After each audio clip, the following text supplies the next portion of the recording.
कोणती शाळा मॅडम तुमची? कणकवली. नंबर किती विद्यार्थी आले? एक. अभिनंदन तुमचं.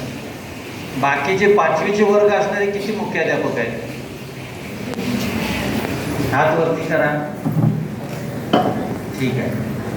म्हणजे मला असं वाटतं की त्यांचं एकट्यांचं अभिनंदन केलं. यापुढे आपल्या सर्वांना अभिनंदनाला पात्र होण्यासाठी आपण प्रयत्न करावे आणि आपण प्रयत्न केले तर यश निश्चित मिळतं. आणि हेच महत्त्वाचं आहे की विद्यार्थ्यांची गुणवत्ता वाढवणं म्हणजे काही स्पर्धेच्या युगामध्ये विद्यार्थ्याला तयार करणं आणि हे तयार करण्यासाठी आपण आता प्रयत्नशील राहिलं पाहिजे. त्याच्यासाठी प्लॅनिंग पाहिजे, वर्षभराचं नियोजन पाहिजे. तुम्ही मुख्याध्यापक आहात.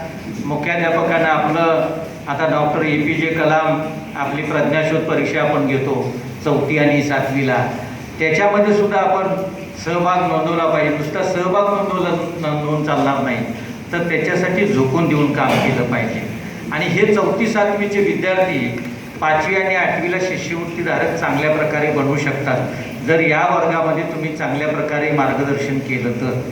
आणि म्हणून त्यासाठी सुद्धा शिष्यवृत्ती परीक्षेला आता तुम्हाला माहिती आहे की 5वीला जर विद्यार्थी गुणवत्ता यादीमध्ये जर आला तर त्याला किमान वर्षाला 5,000 रुपये शिष्यवृत्ती शासनाने केलेले आहे आणि 8वीला 7,500 रुपये शिष्यवृत्ती केलेली आहे.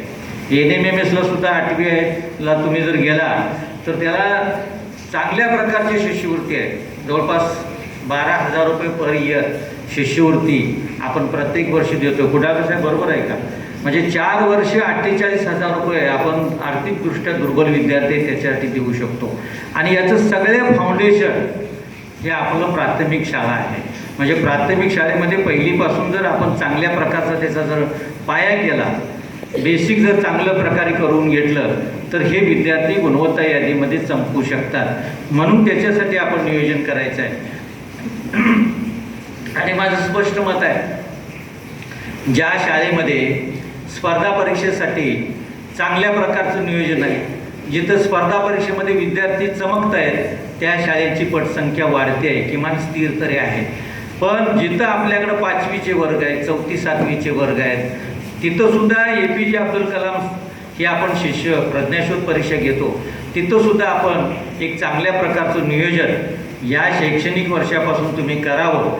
आणि त्या निमित्तानं आपण काहीतरी एक व्हिजन कसं आहे, एखादा जर दृष्टिकोन आपण एक ठराविक उद्दिष्ट समोर ठेवून जर आपण गेलो, एक ध्येय आपल्यासमोर असलं आणि त्या दृष्टिकोनातून आपण जर वाटचाल करत गेलो तर आपल्याला कुठंतरी यश मिळतं. कारण ध्येयहीनं जर आपलं काम जर राहिलं तर त्याला कुठल्याही प्रकारचं यश मिळणार म्हणजे अवघड असतं, अपयशच पदरी येतं. म्हणून किमान मी गट शिक्षण अधिकाऱ्यांच्या आणि केंद्रप्रमुखांच्या बैठकीमध्ये आल्या ज्यावेळी त्यांची बैठक घेतली त्यावेळी त्यांना सांगितलेलं होतं की या स्पर्धा परीक्षेबद्दल जिल्हा परिषद शाळेची पटसंख्या वाढवायची असेल, टिकवायची असेल तर किमान यावरती आपण लक्ष केंद्रित केलं पाहिजे. आणि मला माहीत आहे की आता नवीन शिक्षक तुम्हाला भरतीनं दिलेले आहेत. आता दुसरा टप्पा आपण आता भरतीचा घेणार आहे. तुमचे शिक्षक कशा प्रकारे रिक्त जागा भरती पूर्ण करता येईल ते आम्ही सुद्धा बघतोय. आणि त्यापैकी बऱ्यापैकी आता पहिल्या टप्प्यामध्ये आपल्याला शिक्षकसुद्धा दिलेले आहेत. TET झालेले, CTET झालेले शिक्षक तुमच्याकडे आलेले आहेत. तुम्ही आता सगळेजण निवड मंडळाची परीक्षा देऊन पूर्वीच्या काळी आलेला आहात, CET देऊन परीक्षा आलेला आहात आणि तुम्हाला हे शिकवायला अवघड नाही असं माझं मत आहे. फक्त तुम्ही त्याच्यामध्ये लक्ष घालायला पाहिजे. आणि स्कॉलरशिपला आणि प्रज्ञाशोध परीक्षेला जर तुम्ही स्वतःहून जसं अभ्यास करून जर विद्यार्थ्याच्या पुढे उभा राहिला आणि मार्गदर्शन केलं तर निश्चितपणे जिल्हा परिषद शाळेतले विद्यार्थी कुठं कमी नाहीत, हे जिल्हा परिषद शाळेतले शिक्षक दाखवून देऊ शकतात. आता मला वाटतं आता आलेली मुलं कुठली होती, या शाळेची होती. खाजगी शाळेतली विद्यार्थी चमकत आहेत तर तोच बेस आपण पकडून आपल्या जिल्हा परिषद शाळेतले विद्यार्थीसुद्धा कुठं कमी नसतात हे जर तुम्ही दाखवून देण्यासाठी सज्ज झालात तर मला असं वाटत नाही की आपली पटसंख्या घटेल किंबहुना ते वाढेल. तर याच्यासाठी तुम्ही एक चांगल्या प्रकारचं नियोजन करा. मी मात्र एक ठरवलं आहे, ज्या शाळेमध्ये स्पर्धा परीक्षेला मुलं येतील, ज्या शाळेमध्ये विद्यार्थी पटसंख्या टिकवण्यासाठी चांगलं काम चालू केलेलं आहे अशा शाळेला मी निश्चितपणे भेट देईल आणि शाळा स्तरावर त्या शिक्षकांचं आणि मुख्याध्यापकांचं सुद्धा कौतुक करेन. मी आल्या तुम्हाला माहीत असेल की जे गेल्या वर्षी नवोदयला विद्यार्थी आलेले होते म्हणजे मी येण्या अगोदर आल्यानंतर नवोदयला निकाल जाहीर झाला, त्या शाळेमध्ये जाऊन ते शिक्षकांचा सत्कार केलेला आहे. म्हणजे जिथं चांगलं काम होतं ते निश्चितपणे तिथं मी बघायला येईल. पण ही संधी तुम्ही आम्हाला उपलब्ध करून द्या. म्हणजे अशा प्रकारे सुद्धा अधिकाऱ्यांना आपल्याकडं बोलावून घेऊन माझ्या शाळेमध्ये काय चांगलं चाललेलं आहे हे तुम्ही दाखवण्याची संधी तुम्हाला आहे. पण तुम्ही न बोलवता सुद्धा आम्ही येणार आहे. म्हणजे ते आम्हाला करावंच लागणार आहे की जिथं चांगलं काम चाललं आहे तिथं जावंच लागणार आहे. पण जिथं कमी आहे, जिथं अजिबात लक्ष दिलं जात नाही, तिथं सुद्धा आम्हाला जाणीवपूर्वक भेट द्यावी लागणार आहे. मग तुम्ही ठरवायचं की कशा पद्धतीनं आमच्या भीती आनंददायी करायच्या असतील, आम्हाला चांगल्या प्रकारे तिथं जर तुम्हाला प्रेझेंटेशन करायचं असेल तर तशा प्रकारची तयारी करण्याची संधी तुम्हाला या शैक्षणिक वर्षापासून आम्ही देतोय.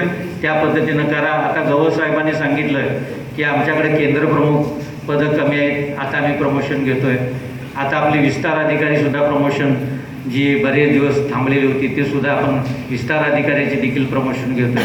आणि जे जे काही आपल्याकडनं शक्य आहे प्रशासनाला जे काही नियमामध्ये बसतं ते आम्ही सगळं पूर्ण करण्याचा प्रयत्न करतोय.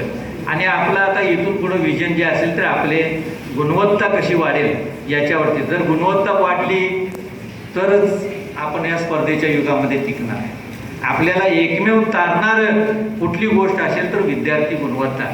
आता मला बऱ्याच ठिकाणी शाळा भेटीला गेल्यानंतर सुद्धा दिसून येतं की काही मुलांना लिहिता वाचता येत आणि वस्तुस्थिती आहे. आणि निपुण भारत 21 ऑक्टोबर म्हणजे 21 ऑक्टोबर 2021चा जो शासन निर्णय आहे निपुण भारत, त्याच्यामध्ये 3ऱ्या इयत्तेपर्यंत विद्यार्थ्याला मिनिमम काय आलं पाहिजे हे तुम्हाला उद्दिष्ट दिलेलं आहे. त्याच्यापुढं 22 जून 2015चा प्रगत शैक्षणिक महाराष्ट्र प्राथमिक झालेला आहे. तो अजून शासन निर्णय अधिक्रमित केलेला नाही, त्याच्यानुसार कामकाज चालू आहे. 16 सप्टेंबर 2016चा प्रगत शैक्षणिक महाराष्ट्र माध्यमिक शासन निर्णय झालेला आहे. आणि 9 जानेवारी 2017ला जलद प्रगत शैक्षणिक महाराष्ट्र हा शासन निर्णय झालेला आहे. म्हणून तुम्हाला TV दिलेला आहे, प्रत्येक वर्गामध्ये दिले का. काही ठिकाणी लोकसहभागातून घेतलेलं आहे, काही ठिकाणी 14व्या वित्त आयोगातून 15व्या वित्त आयोगातून दिलेलं आहे, काही ठिकाणी शासकीय योजनेतून TV दिलेले आहे. आपल्याकडे संपर्क फाउंडेशन आहे, त्यांच्यामार्फत सुद्धा TV आणि अभ्यासक्रमाचं तुम्हाला सॉफ्टवेअर दिलेलं आहे. किती शाळांच्याकडे TV आहे आता जरा हातवरती करावं आहे का. मला वाटतं बऱ्यापैकी 90% जास्त देतो. काय TVचा उपयोग करताय. कुणी पण एकानं सांगायचं TVचा काय उपयोग करताय. मी वनवे बोलणार नाही, तुमच्याकडनं सुद्धा जे काय गोष्टी आहेत ते तुमच्याकडून सुद्धा आल्या पाहिजेत. काय TVचा वापर करताय. आता हात वरती केलेल्यानी एखाद्यानं जरी बोललं तर चालेल. काय उपयोग करताय TVचा. हा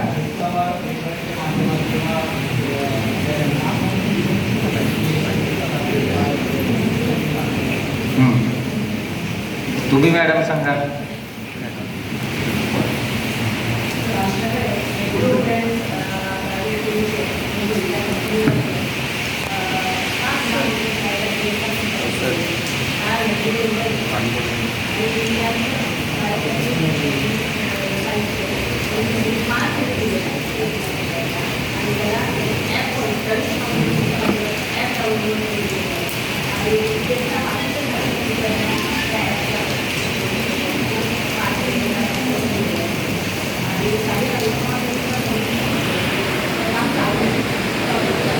तुम्ही डेली वापरताय. आता मला ठीक आहे, मला एक आढळून येतं की TV आहेत. आता कालच मी एका शाळेला व्हिजिट केली, 4 TV तशा झाकून ठेवलेल्या होत्या. इलेक्ट्रॉनिक वस्तू तुम्ही जेवढी वापराल तेवढी ती चांगली टिकते. तुम्ही बंद अवस्थेत ठेवली की ती लवकर खराब होते. किरकोळ त्याला दुरुस्त येते. काही ठिकाणी लोकसभाकडून दिले, वित्त आयोगातून दिलेले आणि हे कशासाठी दिले. 9 जानेवारी 17चा शासन निर्णय काय सांगतो. जलद प्रगत शैक्षणिक महाराष्ट्र. तुम्ही NEP वाचला, नॅशनल एज्युकेशन पॉलिसी 2020. त्याच्यामध्ये सुद्धा 40% भर ऑनलाईन शिक्षणवर द्या दिलेलं. 40% म्हणजे काय. किमान तुम्ही दिवसभरातल्या काही तासिका या डिजिटल तंत्रज्ञानाचा वापर करून शिकवावा. आणि 9 जानेवारी 17चा प्रगत शैक्षणिक जलद प्रगत शैक्षणिक महाराष्ट्र शासन काय सांगतो? मूल जलद शिकतं. कशाच्या आधारे? तंत्रज्ञानाच्या आधारे. आणि म्हणून तुमचं काम सोपं व्हावं म्हणून टी व्ही दिलेले. काही ठिकाणी LCD प्रोजेक्टर आहेत. एक कन्सेप्ट भरती OT नावाचा एखादा कन्सेप्ट तुम्हाला शिकवायचा असेल तर समुद्राच्या काठाला आता जायची गरज नाही. तुम्ही यूट्यूबवरती गेला तर अनेक तुम्हाला भाषणं आहेत, अनेक विषयावरती तुम्हाला मार्गदर्शन मिळतं. तुम्ही राईम्सचं नाव जरी टाईप केलं तरी तुम्हाला यूट्यूबवरती विथ ॲक्शन तुम्हाला त्या राईम्स विद्यार्थ्यांना दाखवता येतात. तुम्हाला बालगीतं त्याच्यावरती आहेत, 1ली 2रीसाठी भरपूर गाणी गोष्टी तुम्हाला ऐकवता येतात. कितीतरी मटेरियल या यूट्यूबवरती आहे. आणि म्हणून त्याचा तुम्ही मोबाईल जर टी व्हीला कनेक्ट करून दाखवला तर खूप प्रभाव विद्यार्थ्यांच्याकडून पडतो आणि आनंददायी शिक्षण होतं. म्हणजे जर तुमचं शिक्षण आनंददायी व्हायचं असेल, तुमच्या तासाला मुलांना जर आनंद वाटायचा असेल, तुमच्या अध्यापनामध्ये मुलांचं लक्ष जर आकर्षित करायचं असेल तर ह्या टेक्नॉलॉजीचा वापर आता केला पाहिजे. त्याच्याशिवाय गत्यंतर नाही. कारण सध्या मुलं हे घरात मोबाईल बघतं, त्याच्या घरात टी व्ही आहे, त्याला त्याविषयी आकर्षण आहे आणि त्याचा किमान काही तास ते मुलांना त्याचा उपयोग करून तुम्ही शिकवलं पाहिजे. याच्यासाठी तुम्हाला शासन निर्णय करून टी व्ही दिलेला आहे. आणि म्हणून तुम्हाला जर सोपं तुमचं काम करून घ्यायचं असेल तर याला आता जवळ केल्याशिवाय पर्याय नाही. एवढंच नाही, NEP मध्ये तुम्हाला सांगतो की डिजिटल युनिव्हर्सिटी स्थापन करण्याचा शासन निर्णय घेतला. हे सगळं आता तुम्हाला माहिती आहे की बऱ्याचशा योजना, बऱ्याचशा गोष्टी आता डिजिटल होत आहेत. आणि डिजिटल झालं म्हणजे तुमचं महत्त्व कमी झालं असं नाही, तुम्ही लागणारच आहे. या 21व्या शतकामध्ये तंत्रज्ञानाच्या युगामध्ये जो शिक्षक याचा सक्षमपणे वापर करणार आहे त्याची गरज भासणार आहे. जो याला नाकारणार आहे तो आउटडेटेड होणार आहे. म्हणून ह्या तंत्रज्ञान तुम्ही अवगत करून घेतलं पाहिजे आणि त्या पद्धतीनं शिकवलं पाहिजे. काही ठिकाणी पेनड्राईव्हमध्ये तुम्ही माहिती, जिथं नेटचा प्रॉब्लेम आहे अशा ठिकाणी तुम्ही पेनड्राईव्हवरती घरी आल्यानंतर त्या विषयाचं डाउनलोड करून घेऊन तुम्ही दाखवू शकता. दुसरा अभ्यासक्रमसुद्धा दिलेला आहे त्याच्यामध्ये. काही कंपन्यांनी म्हणजे काही आता संपर्क फाउंडेशननं अभ्यासक्रमसुद्धा डाउनलोड करून दिलेला आहे. त्याचा वापर तुम्ही करू शकता. मग याचा वापर करायला शिकलं पाहिजे. ते धूळखात पडलेलं साहित्य आता असं ठेवून नाही चालणार. त्याचा वापर करा आणि तुम्हाला खऱ्या अर्थानं जर अध्यापनामध्ये आणि अध्ययनामध्ये चांगल्या प्रकारे तुम्हाला आनंद मिळवायचा असेल आणि विद्यार्थ्यांना आनंद मिळवून द्यायचा असेल तर याचा वापर केला पाहिजे. भाषा शिकवणं म्हणजे काय हो? भाषा शिकवणं म्हणजे काय नुसतं तुम्ही एकतर्फी मार्गदर्शन करणं असं नाही. मुलांना भाषेची 4 कौशल्य आहेत. कुठली? श्रवण, भाषण, वाचन, लेखन. मुलांना खूप ऐकवलं पाहिजे. मी आता परवाच थोरासाहेबने आम्ही 2-3 शाळेमध्ये गेलेलो होतो. सोपी 2 वाक्य त्यांना ऐकून यायला सांगितली. शुद्धलेखन घेतलं, परिचित होती पण त्या मुलांना लिहिता आली नाही. म्हणजे मला वाटते 3 तुकड्यामध्ये आम्ही इयत्ता 3रीची तुकड्या 3 होत्या. मुलांना ते उदाहरण गाठलं. 3 तुकडीत मला वाटते थोरासाहेब किती, एकच विद्यार्थी 2 सोपी वाक्य आहेत. मी त्या टीचरना सुद्धा सांगितलं यायला पाहिजे काय, तर म्हणाले यायलाच पाहिजे. पण एकाच विद्यार्थ्याचं बरोबर आलं. भाषा शिकवणं म्हणजे विद्यार्थ्याला ऐकून लिहिण्याचा सराव केला पाहिजे. तुम्ही टी व्हीवरती भरपूर गाणी गोष्टी विद्यार्थ्यांना ऐकवल्या पाहिजेत. तो भाषा समृद्ध झाला पाहिजे, भाषा ज्ञान त्याला दिलं पाहिजे, शब्द संपत्ती वाढली पाहिजे. याच्यासाठी त्याचा उपयोग करा. अनुलेखन घ्यायला पाहिजे. म्हणजे तुम्हाला श्रवण कौशल्य अशा प्रकारे काही ठिकाणी आम्ही वर्गात गेलो की शिक्षक आम्हाला सांगतात की मुलं ऐकतच नाही. मुलं ऐकण्यासारखं आपण जर शिक्षणामध्ये त्याचा वापर केला तर मुलं निश्चितपणे ऐकतील. भाषा शिकवणाऱ्या मराठी विषय किंवा इंग्रजी हिंदी विषय शिकवणाऱ्या शिक्षकांना किमान अर्धा तास एखादं हिंदीचं यूट्यूबवरचं एखाद्या मान्यवराचं व्याख्यान त्या विषयाशी संबंधित एखादा व्हिडिओ जर दाखवला, विद्यार्थी निश्चितपणे अवधानपूर्वक ऐकतील. म्हणजे अवधानपूर्वक ऐकण्यासाठी, लक्षपूर्वक ऐकण्यासाठी त्याचा वापर आपण करू शकतो. LCD प्रोजेक्टर तुमच्याकडे काही ठिकाणी आहेत, त्याचा वापर करायला शिका. आणि हे जर तुम्ही शिकवलं, जग आता खूप जवळ आलेलं आहे. म्हणजे पूर्वीसारखं जग आता लांब राहिलेलं नाही. तुम्ही जगाच्या कुठल्याही भागाचा, जगाच्या कुठल्याही भागाला, कुठल्याही शहराला इंटरनेटद्वारे भेट देऊ शकता, तिथली माहिती घेऊ शकता आणि विद्यार्थ्यांना ही माहिती उपलब्ध करून देऊ शकता. आणि म्हणून मी काल एका शाळेला भेट दिली, त्यांचं कौतुक करायला पाहिजे शिक्षकांचं. फुलपाखरू कसं तयार होतं ही माहिती, त्यांच्याकडे टी व्ही होता पण बंद होता, पण त्यांचा मोबाईल जरा मोठा होता. त्या मोबाईलच्या माध्यमातून त्यांनी ते यूट्यूबला सर्च करून ती मुलं 10-12 मुलं होती 4थीच्या वर्गातली, ती सुरवंटापासून म्हणजे पूर्वी त्याचं कसं हे होतं कोश आणि त्याच्या फुलपाखरात कसं रूपांतर होतं हे सगळं ते दाखवत होते. आणि मुलं लक्षपूर्वक त्यांच्या मोत्यानं उभं राहून ते बघत होती, ऐकत होती. म्हणजे मुलांना उत्सुकता आहे आणि याच्याबद्दल तुम्ही याचा वापर करायला शिका. आणि जे शिक्षक 100% याचा वापर करतील त्यांना निश्चितपणे अध्ययन अध्यापनामध्ये यश. तुम्हाला सांगतो की शिष्यवृत्तीच्या अनेक चाचण्या, सराव चाचण्या तुम्हाला ऑनलाईन उपलब्ध आहे. अनेक भरपूर सराव तुम्ही घेऊ शकता. म्हणजे फक्त आता बडबडणाऱ्या शिक्षकाची आवश्यकता नाही. उत्कृष्ट शिक्षक कोण? जो मोटिवेट करतो, जो शिकायला. आणि तुमचं शिक्षकाचं काम काय आता?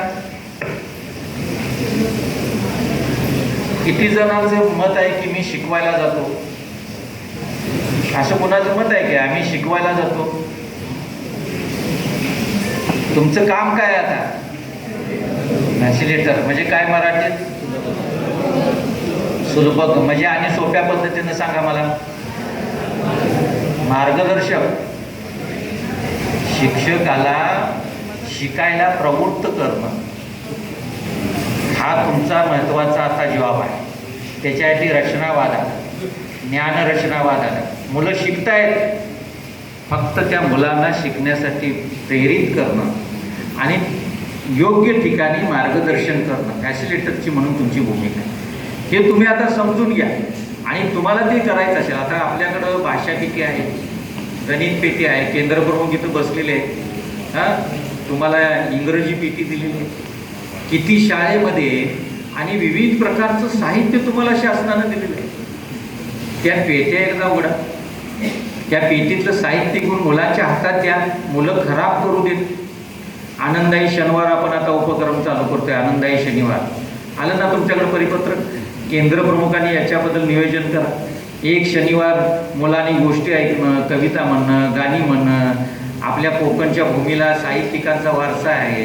इथं खूप मोठे नामवंत कलाकार घडलेले आहेत. एक शनिवार तुम्ही असा साजरा करू शकतो. मुलांच्या विविध कलाकृतींना वाव देणारा शनिवार ठेवा.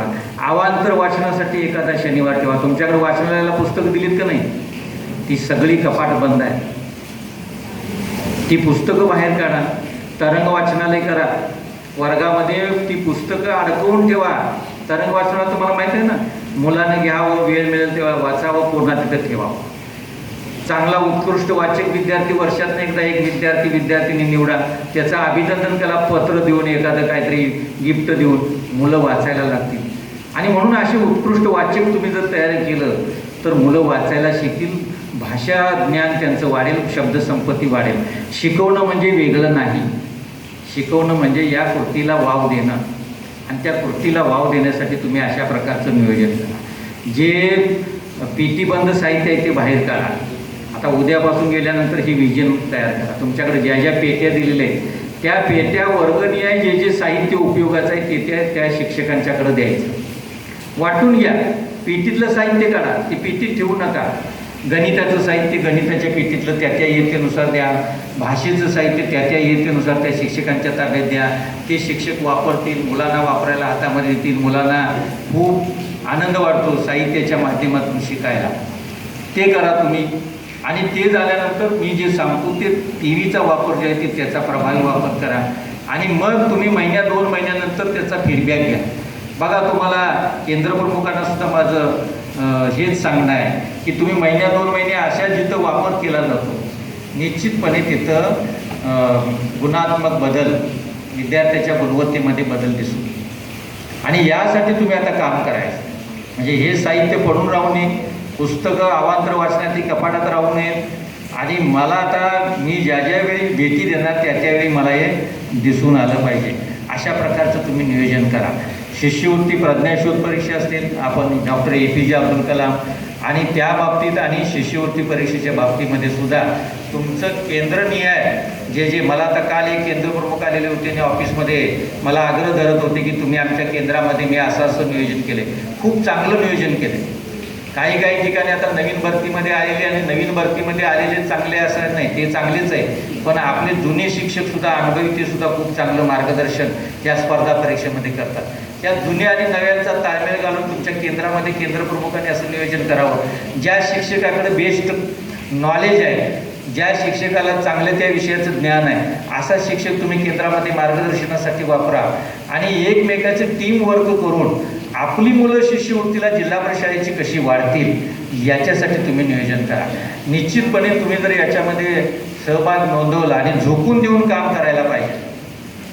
समजलं? यश हे असं कुठं सहजासहजी मिळत नाही. स्पर्धा परीक्षेमध्ये यश मिळवायचं असेल तर लाखो विद्यार्थी त्याच्यामध्ये बसतात आणि लाखो विद्यार्थ्यातून आपल्यातले काही शेकडो विद्यार्थी सिलेक्टेड होतात आणि त्याच्यासाठी जे शिक्षक, जे मार्गदर्शक शिक्षक झोकून देऊन काम करतात, ज्या मुख्याध्यापकांनी यांच्याकडं वैयक्तिक लक्ष दिलेलं आहे, अशीच मुलं गुणवत्ता यादीमध्ये येतात आणि तशा प्रकारचं तुम्ही काम करावं. यासाठी मी तुम्हाला शुभेच्छा देतो. चाटवाडवरती माहिती लिहिणं असेल, भरणं, पॅटवरती माहिती, आपली पॅट परीक्षा आता आहे त्याची माहिती वस्तुनिष्ठपणे आपण भरणं, हे सुद्धा आता इथून पुढे आपण काम करायला पाहिजे. CO साहेबांनी तशा प्रकारच्या सूचना देखील दिलेल्या आहेत आणि मला वाटते की सगळ्या प्रकारच्या सूचना आता गवस साहेबांनी दिलेल्या आहेत. आपण इथून पुढं शिक्षण परिषदेमध्ये सुद्धा मला येण्याची संधी मिळाली तर तिथं सुद्धा मी येईन. पण तुम्ही आता म्हणताय की आपण जेवायला नाही, मी पण सुद्धा जेवायला नाही, थोरात साहेबसुद्धा जेवायला नाही, त्यांचा डबा त्यांच्यासोबत आहे. पण आपण तुमच्याशी काहीतरी एक हितगुज साधावं. आता आम्ही दर्शन मी देतोय, मार्गदर्शन नाही, कारण या पदावर कुडाळकर साहेबांना सुद्धा माहीत असेल हे पदच असं आहे की इथं वाचन कमी होतं आणि आलेलं वाचन जास्त होतं. पत्र वाचन असेल, सर्क्युलर वाचन असेल, अवांतर वाचन आता कमी झालं आहे. पण आता जसं तुकाराम महाराज म्हणतात की राहिलो आता आम्ही फक्त उपकारापुरता, तसं आम्ही आता राहिलो आहे मार्गदर्शनाकरता, नाहीतर दर्शनाकरता राहिलो. तुम्हा सर्वांचं दर्शन घ्यावं, आमचं काही जे व्हिजन आहे ते तुम्हाला सांगावं.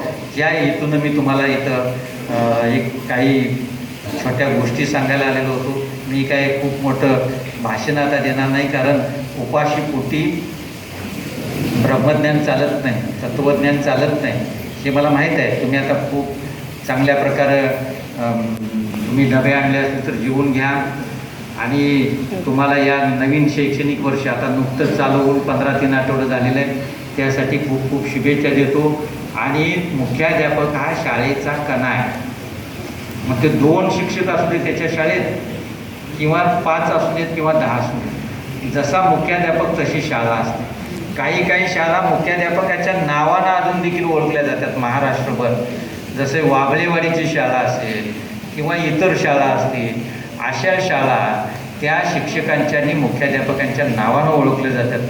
तशा प्रकारे आपल्या शाळेला सुद्धा तुमच्या नावानं, फक्त मुख्याध्यापकच असं नाही, त्यांचे प्रतिनिधी आले असतील त्यांनासुद्धा माझं हे म्हणणं आहे की आपण एवढ्या पवित्र क्षेत्रामध्ये चांगलं काम करायला तुमची निवड झालेली आहे आणि यासाठी तुम्ही चांगल्या प्रकारचं काम करून दाखवावं. प्रशासन तुमचं कौतुक करायला कुठंही पाठीमागे राहणार नाही. एवढंच मी या निमित्तानं चांगलं काम करणाऱ्यांचं या निमित्तानं मी तुम्हाला शब्द देतो आणि तुम्हाला येत्या शैक्षणिक वर्षापासून काम करण्यासाठी खूप खूप शुभेच्छा देतो. आता आपण हा योजनेचा जागर गाठलेला आहे. आता इथून पुढं आपण योजनेच्या जागराबरोबर गुणवत्तेचा देखील जागर घालूया, कारण गुणवत्ता असेल तर हे सगळं जागर उपयोगाचे आहे असं माझं व्यक्तिशः मत आहे. आणि गुणवत्तेचा योजनेसोबत आपण गुणवत्तेचा जागर घालण्यासाठी सहकार्य सर्वांनी योगदान द्यावं अशा प्रकारची अपेक्षा तुम्हा सर्वांच्याकडून व्यक्त करतो. तुम्हाला नवीन या शैक्षणिक वर्षाच्या खूप खूप शुभेच्छा देतो आणि मी थांबतो.